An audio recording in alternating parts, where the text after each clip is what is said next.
నారాయణాయ. ఓం నమః శివాయ. శ్రీమాత్రే నమః.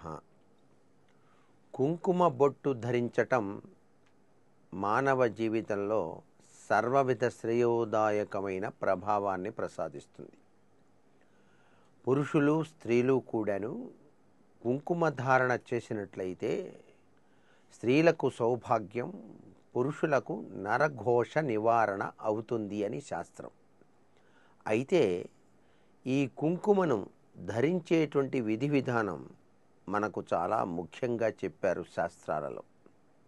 ఏ విధంగా ధరించాలి ఈ కుంకుమను అని చెప్పేసి గనక ఆలోచించినట్లయితే, ఉంగరం వేలుతో గనక, అంటే చిటికెన వేలు పక్కన ఉన్నది ఉంగరపు వేలు, ఈ వేలుతో కుంకాన్ని తీసుకొని అలా రెండు కనుల మధ్య ఉన్నటువంటి ఈ యొక్క స్థానంలో కుంకుమ బొట్టు పెట్టుకోవాలి. ఇలా ఉంగరపు వేలుతో గనక బొట్టు పెట్టుకుంటే ప్రశాంతత చేకూరి తీరుతుంది అని శాస్త్రం.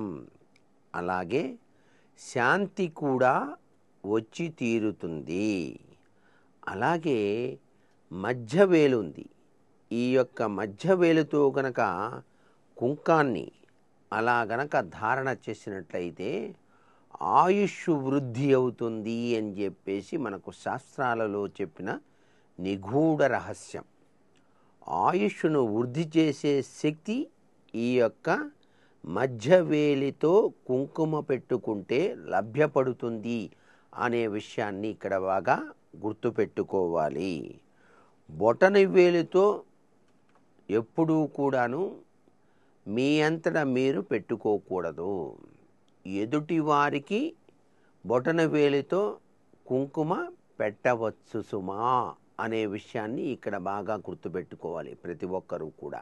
చూపుడు వేలుంది కదండి, మరి దీని సంగతి ఏమిటి అని చెప్పేసి ఆలోచిస్తే, అసలు చూపుడు వేలుతో బొట్టు అనేటువంటిదే పెట్టుకోరాదు.